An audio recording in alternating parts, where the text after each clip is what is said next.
The following program contains scenes which may be disturbing to some viewers.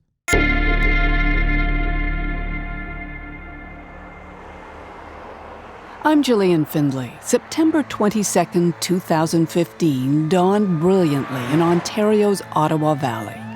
But in Renfrew County, police were on high alert. Ontario Provincial Police, where's your emergency? He came in the house with a gun. My sister's screaming and she's lying on the ground. We have a complete lockdown of 2 townships. People have been told to stay in their homes, lock the doors. Bodies had been found in 3 different homes.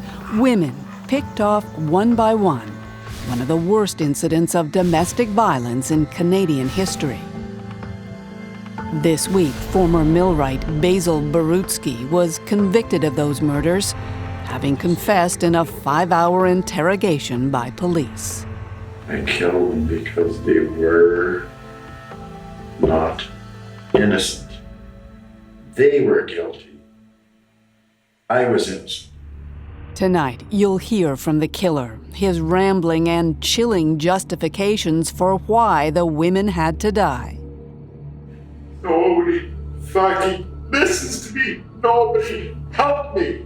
Nobody. And I was not lying, ever.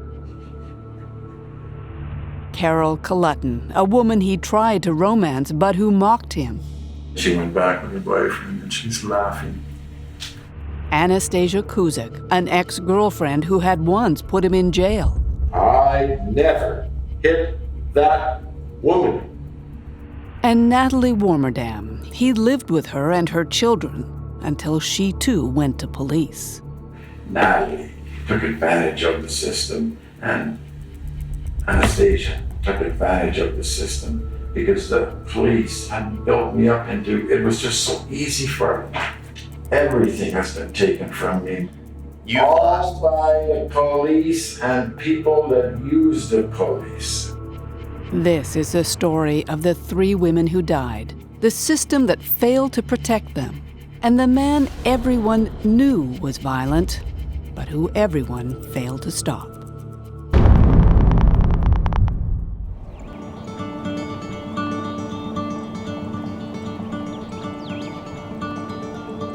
Renfrew County is a sprawling, peaceful place. Traditional, conservative. The kind of place that values community, but also privacy. A place where other people's business is usually left well enough alone.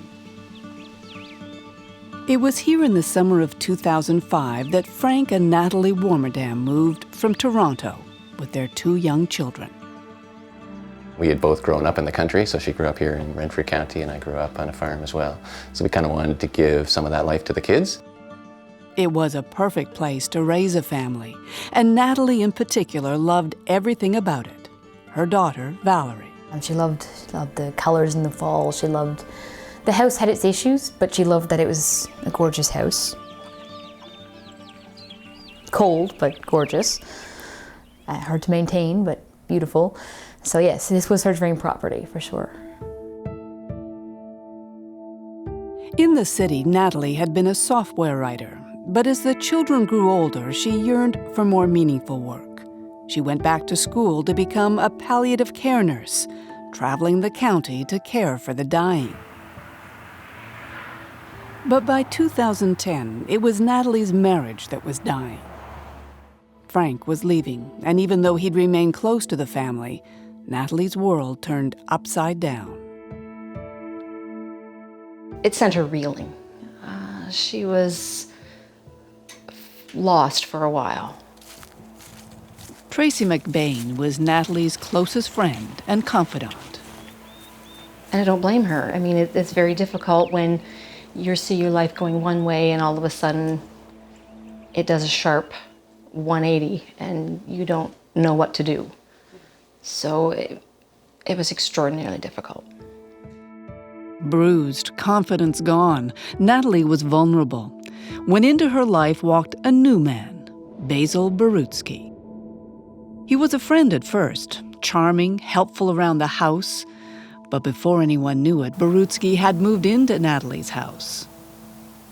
Everything about him made her friends worry, especially his drinking. I initially chalked it up to, it's a first meeting, you're meeting her dear friend, it can be nerve-wracking. So I kind of chalked it up to maybe first nerves. After that, not so much. The Borustki family had been in Renfrew County for generations. Strong, self-reliant. That was their reputation. But Basil always had a different one, according to neighbor Peter Langbet. Basil had always been somewhat of a bully in school, and he was not just one of those guys who blends in. And, we've heard through other people that have known him throughout his life that one day he was going to get himself into some trouble. His first conviction for violence was in 1977, assault causing bodily harm. In the years that followed, there would be other complaints, threats, alcohol charges, a growing pattern of belligerence. Borutski was that guy you didn't want to cross, says John Dixon. He still remembers the day in 2011 that was made perfectly clear to everyone. We went over, and all around Basil's entranceway in snowbanks, he had stuffed signs fastened to stakes of wood. And I could be wrong, but I thought I counted 27. 27 signs on fences, on tree trunks, names of neighbors, police officers, anyone who'd crossed him. All enemies now, warned to stay away. One big sign listed maybe 15 to 20 people that were not allowed on his property. His wife, Mary Ann, was listed in there. Mary Ann Borutski predated Natalie Warmerdam by decades. 4 times over the course of her 26-year relationship with Basil Borutski, he was charged with assaulting her. The first time, he was acquitted by the courts. The second and third times, the charges never made it to trial. After the 4th charge was dropped, Mary Ann obtained a court order requiring him to stay away from her. But because none of the charges resulted in convictions, there was no public record of Borutski's alleged violence. No way for Natalie Warmerdam's family to know his real history beyond rumors. My grandmother basically said, stay away from him, and my mom didn't listen. Why did your grandmother say that? Do you know? Because she'd heard about bad things with him and his ex-wife. I actually got a private investigator do a background check, see if there was a lot of, a criminal record that might be worth bringing up, but that didn't bring up much beyond what was already known about the DUIs and stuff like that, so. The allegations didn't just come from his ex-wife. In 2010, another woman brought a charge against Basil Borutski for criminal harassment. We don't know the details because, once again, at the last moment, the charge was dropped. By now, there seemed to be a pattern about how Borutski treated women, but with no convictions on his record for decades, Natalie refused to see a problem. She very much believed that if the law hasn't found something wrong, then you can't treat someone wrong because they were charged and not convicted. You're innocent until proven guilty. Except when people are too afraid to go forth and prove him guilty, well, what are you supposed to do? Initially, Natalie bought what Borutski told her. His ex-wife was crazy, the other women out to get him. If there was a victim, it was always him. All she wanted to do was help. She really truly believed that we can lift all of us up. And it's a beautiful thing to believe. We want to be able to do that. But if someone won't take the help that's being offered, well, as they say, a drowning man will drag you under if you try to help him. So in this situation, she found a drowning man. By the spring of 2012, that was becoming apparent even to Natalie. There had been about a week where she had been trying to basically tell him that they were done. He wouldn't leave. So she had moved into the guest room, and he'd keep her up late at night screaming at her about how he wanted half of her stuff because they were common law partners in theory. She went and talked to a neighbor, and the neighbor basically told her, this is an abusive relationship, and that you need to get you and especially the kids out of this situation. It was concern for the kids that convinced Natalie to go to police that summer. Borutski had assaulted her, she told them, and was threatening everyone. At one point, he threatened to kill Mom's dog. He threatened to skin my brother if he ever caught the damn boy. That's my understanding of it. He also threatened Marianne, his ex-wife. By now, they'd been separated for years, but there were charges pending from the time they were together. He threatened that if Marianne ever successfully put him in jail, told my mom not to wait for him because when he got out, he'd kill her and go back. That was one of the biggest things that had Mom afraid, because then she put him in jail. So does the threat apply to her too? But it was not assault that would land him in jail. Like Marianne's charges, Natalie's assault charge was dropped. In return, Borutski pleaded guilty to some of the threats and was sentenced to 5 months. The prosecutor argued for a longer sentence, but as the judge pointed out, Borutski hadn't been convicted of a violent crime since 1977. What that didn't take into account, because under our legal system it can't, was the number of times women had by then brought charges against Basil Borutski, only to have them dropped or negotiated away.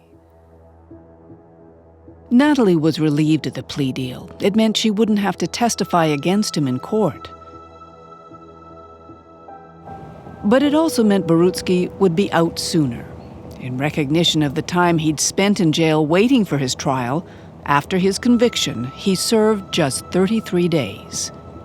He was ordered to have no contact with Natalie. Authorities were sufficiently worried they offered her a small electronic device to wear, a panic button. It looked like a pager. It was a little black box. It had GPS in it so it could tell them where she was. I think that may have been around the time that she bought herself a shotgun, just in case he ever showed up. She did install security cameras in the house as a precaution. She did everything right, but she was still afraid. When we come back, the circle of fear widens. I said to her, he seems to be stalking you. There's always more to our stories. You can keep up with the Fifth Estate by subscribing to our weekly newsletter. We'll tell you what we're working on and share updates on past stories. Sign up on our website at cbc.ca/fifth.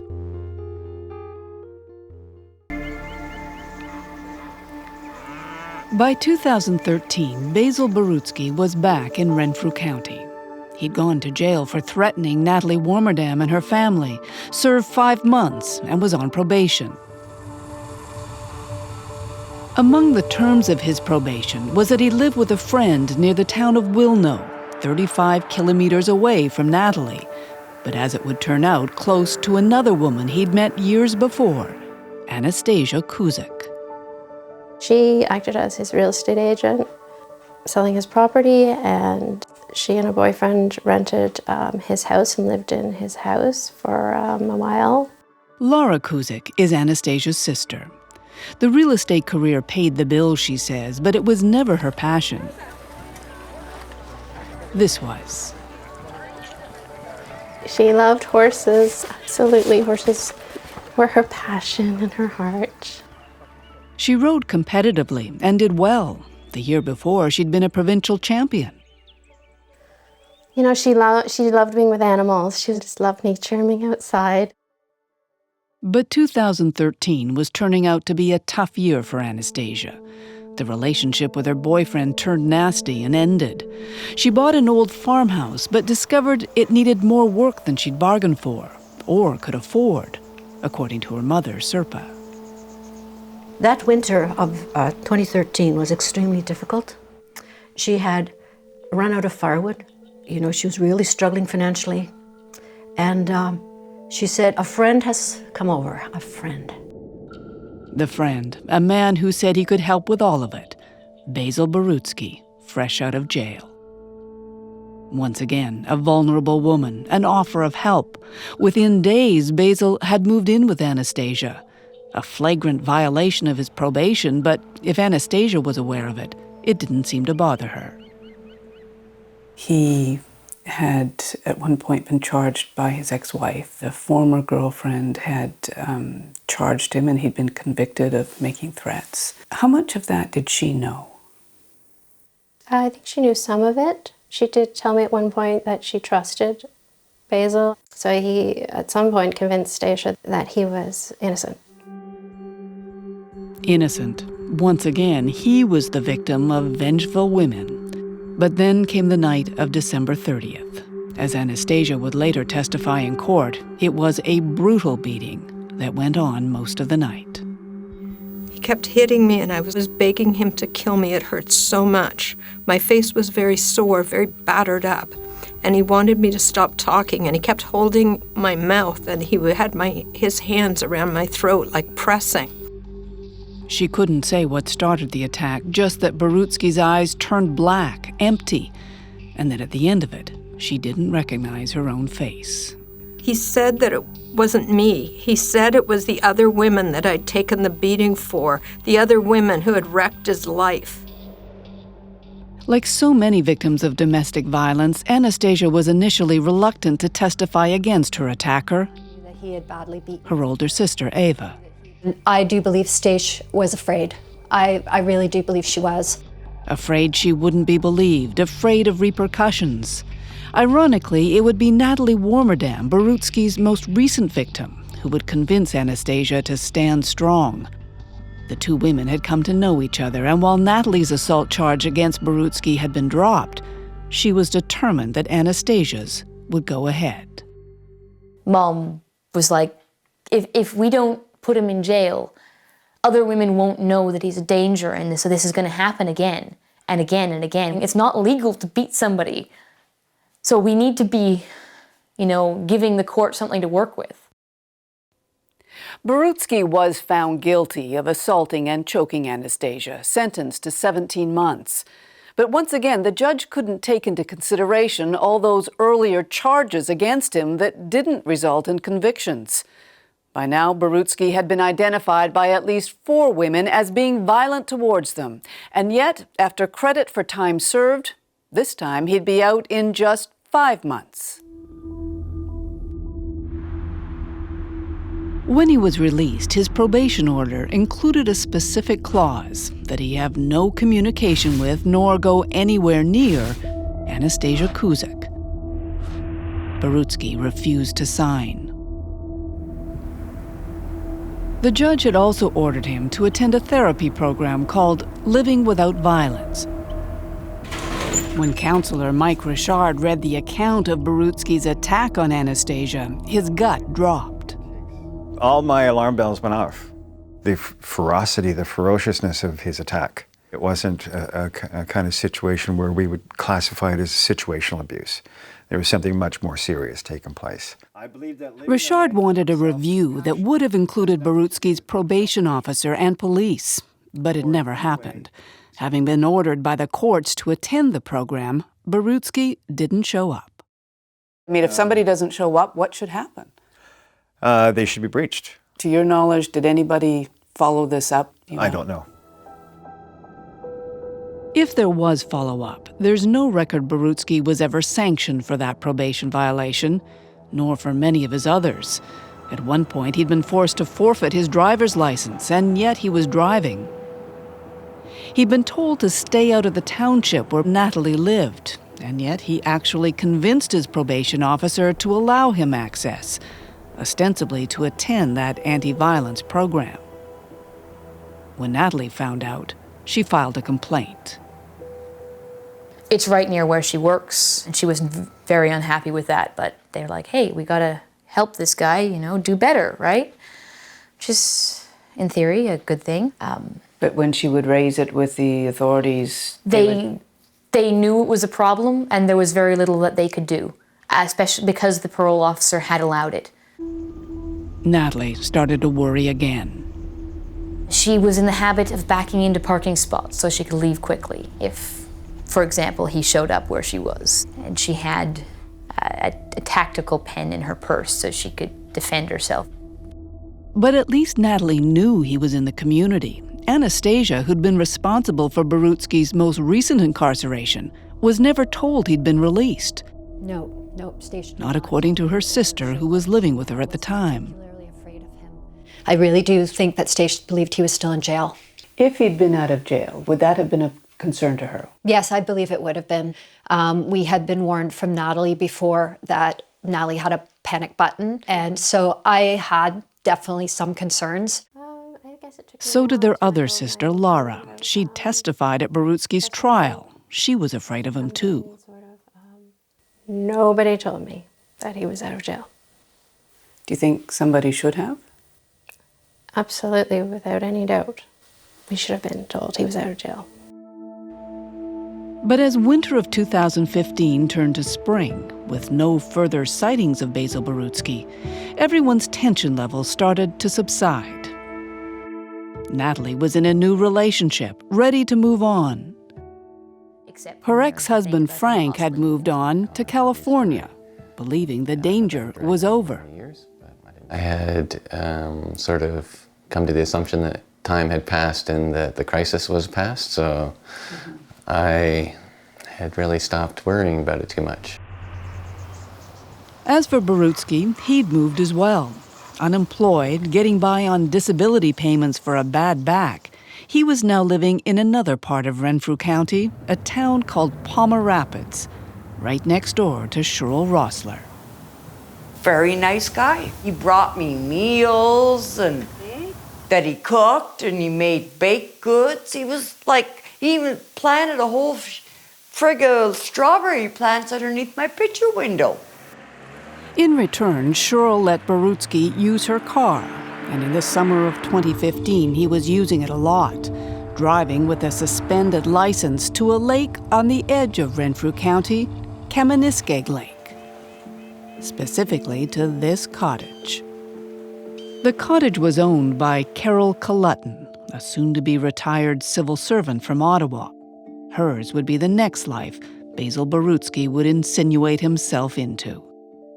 Oh, she had a great sense of humor, and she just loved to be with everybody. But Carol was also vulnerable, says longtime friend Teresa Wallace. Her husband had died 2 years earlier, and she was having to sort out a future on her own.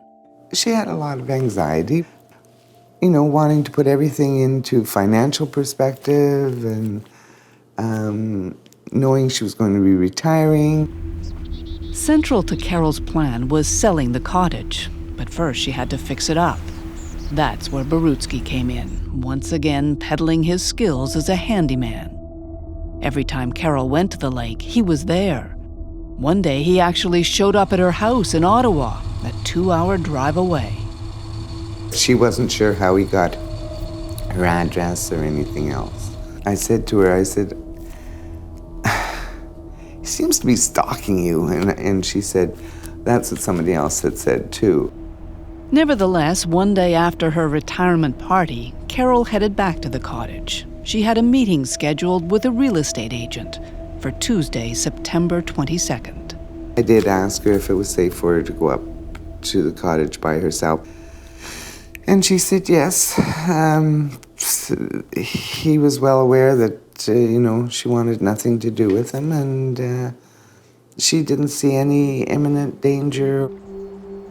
How differently things might have turned out if she had. At the same time Carol was preparing to move on from Renfrew County, Basil Borutski was having long conversations with his neighbors and making what even they thought was a strange request. He did ask me one time to ask my boyfriend if he knew of anybody that would sell him a gun. I just felt uneasy about the subject. That's why I never brought it up to my boyfriend, even though he was asking me if he knew of anybody that would sell him one. When we come back, September 22nd. My sister phoned my cell phone, and she said, Basil's at the house with a gun.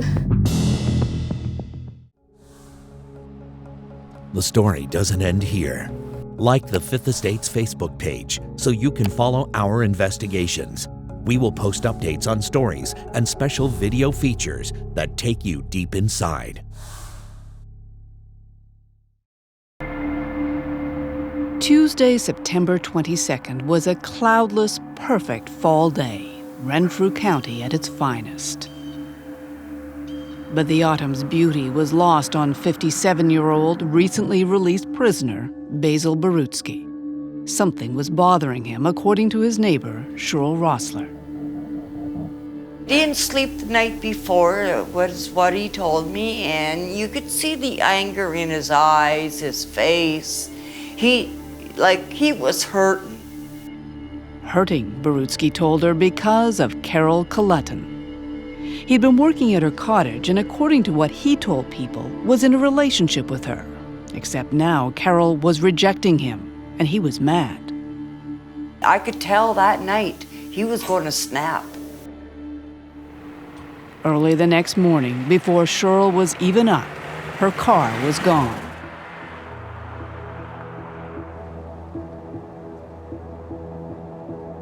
Police would later find the car 24 kilometers northwest of Palmer Rapids at a lake called Kameniskeg. It would be parked in the drive outside Carol Culleton's cottage. Carol's friend, Teresa Wallace, had been worried about her being at the cottage alone. All that morning, she'd been trying to reach her. I had called her earlier, and then finally I started sending texts at 9:23. And 9:50, I wasn't hearing from her. I said, call me when you get my message. She never heard back. Later that morning, a real estate agent arrived at the cottage with a friend. But there was no sign of Carol, no sign of anything. Except the front door appeared to have been kicked in. Realtor Kathy Pitts.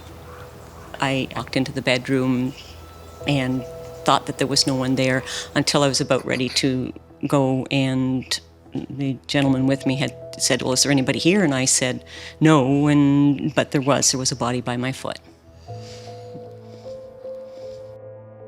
It was Carol. She'd been strangled. Nothing seemed to be missing except for Carol's vehicle. The car Borutski had borrowed from his neighbor that morning was still in the drive, but now Carol's was gone. From Kameniskeg Lake to the town of Wilno, it's another 25 kilometers northeast, another half-hour drive. Wilno is where Anastasia Kuzik lived. In September, her sister was visiting. Ava Kuzik was upstairs that morning when she heard shouts. I heard screaming, and Stacia had already been attacked by him. I think he had already done something to Stacia. It's Basil, Anastasia yelled. As Ava ran towards her, she says she saw Borutski through a window. He had a gun. I was very, very close to where he was with the gun. He could have turned around and shot at me, but he must have been focusing on shooting my sister, and I ran for my life. He had the gun like that. He was walking very quickly, and within 2 or 3 seconds, I heard him shoot. As soon as she felt safe, she called 911. Her second call was to her other sister, Lara. She said, Basil's at the house with a gun. And I ran over to Mom's, and we got in the car, we came over to Stacia's house, and the policeman said she's dead. And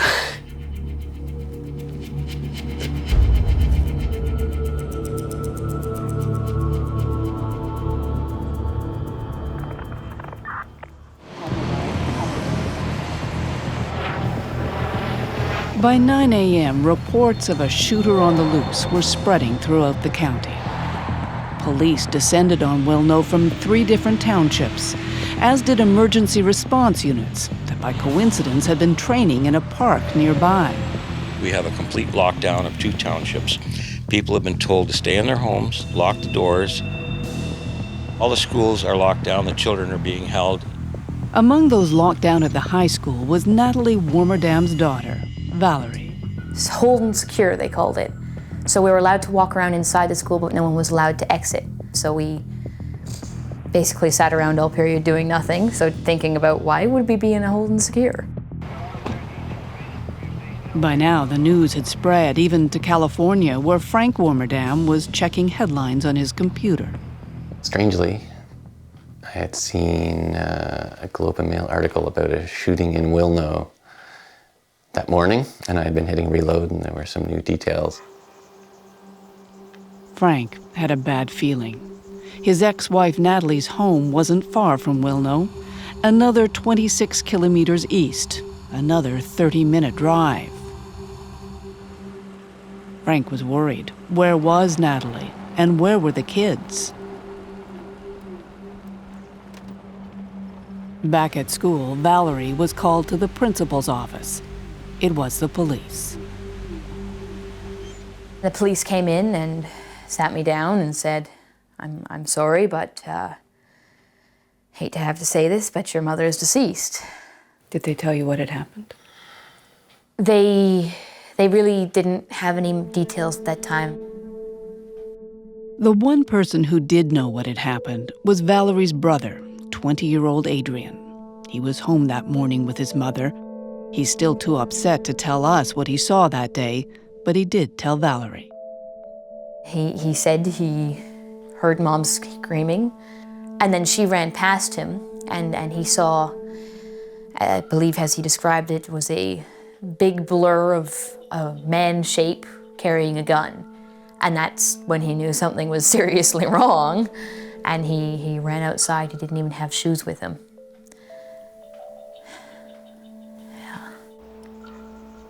It was as Adrian was running outside that he heard the gun go off. Did he know what had happened? I think he assumed. He certainly didn't go back into the house. He stayed far away from the house until the police found him. For an hour and a half, Adrian would hide in the woods on his cell phone with an open line to 911. He was alone, afraid to come out in case he'd be next. When police finally located him, Adrian was pretty sure he knew who shot his mother. But by then, everyone else was pretty sure too. My sister called and she said, the kids are okay. I already had an impression what it'd be about. It was like this nightmare from the past had come back when you thought you didn't have to worry about it anymore. By the afternoon, police were in full deployment at Carol Clutton's lakeside cottage. That's where they discovered the car that Basil Borutski had borrowed from Shirl Rosler. At 1:56, Rosler received a text from Borutski.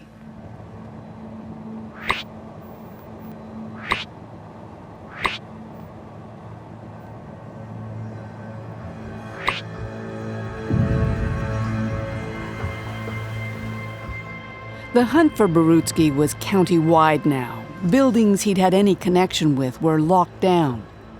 People whom he'd threatened over the years located and taken to secure places. By 2 o'clock, police had tracked his cell phone to a wooded suburb of Ottawa. As he sat at a picnic table texting his brother now, Borutski knew police were closing in.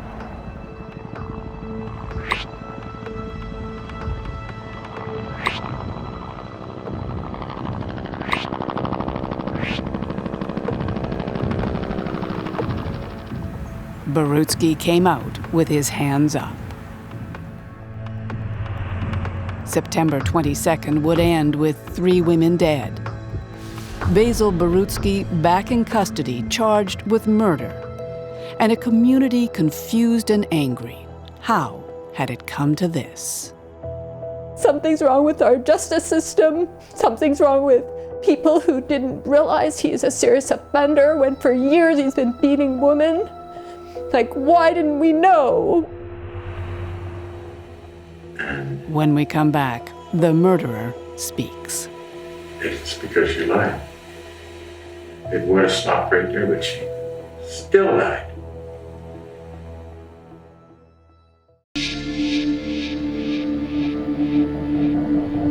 It is estimated that worldwide, 1 out of every 3 women has been or will be a victim of domestic violence. 20 years ago, Canada joined the world in declaring it a global pandemic and promising to eradicate it. And yet, even in sparsely populated areas like Renfrew County, the list of victims continues to grow. This monument commemorates all the local women who died over the decades at the hands of their partners or ex-partners. 18 names in all. In every case, the same question: why? I killed them because they were not innocent. They were guilty. I was innocent. I done nothing wrong. 19 hours after he was arrested, Basil Borutski was in a police interview room, being questioned by a seasoned OPP interrogator. And I don't think that the people in this community would appreciate me ignoring you having taken the lives of those 3 girls.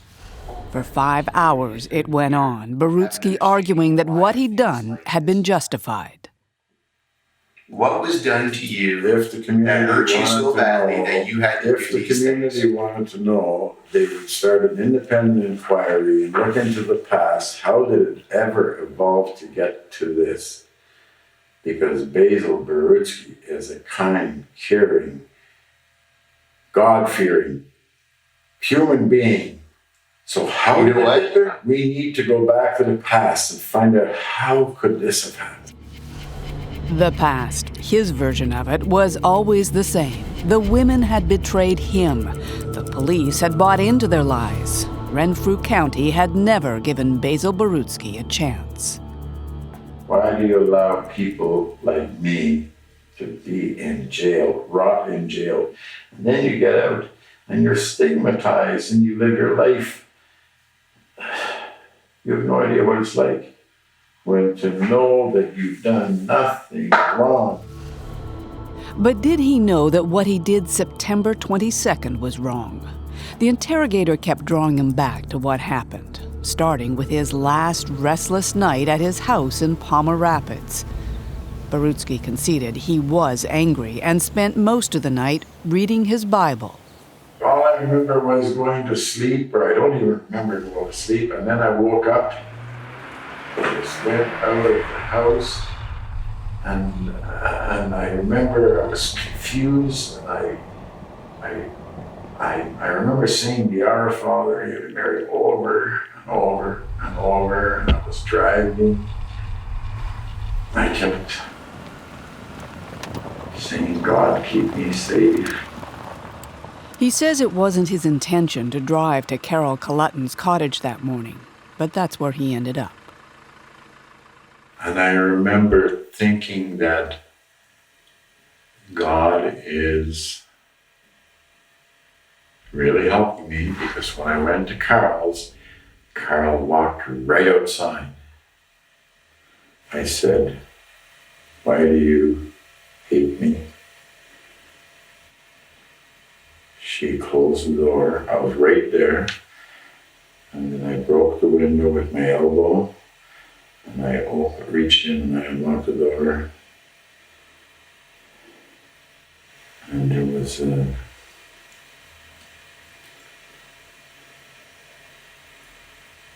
cable TV coil. I picked it up and I hit her with it and I wrapped it around her head.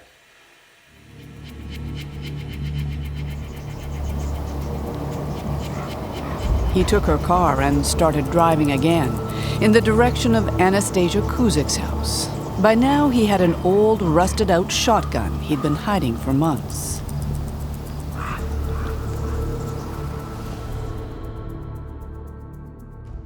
And I asked Anastasia, I just said, why did you lie in court?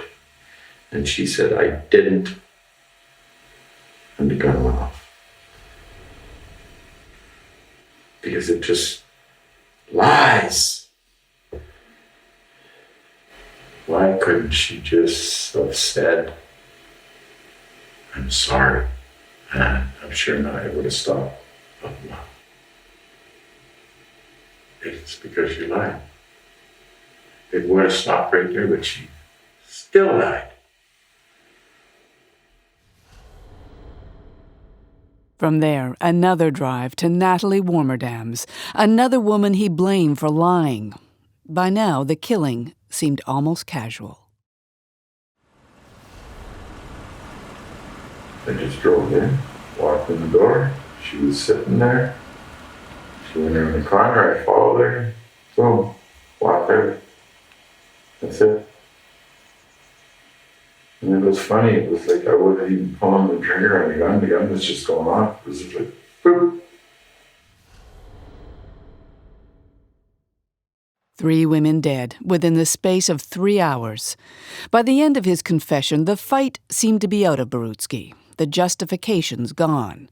Whether he believed the words or not, he then said what would seal his fate. Do you understand how what's happened to these 3 women is wrong? Yeah.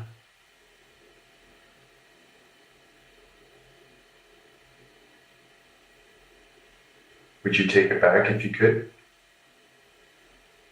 Of course I would.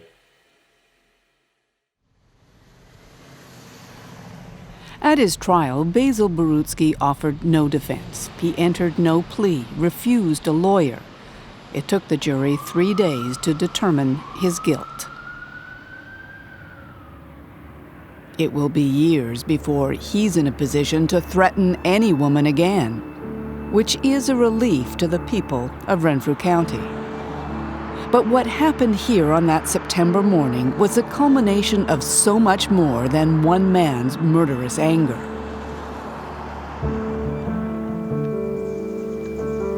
Three women who needed protection in this community didn't get it, failed by the police, the courts, their neighbors. The county's monument to victims now displays their names too, forever etched in stone, a question and an accusation. Why?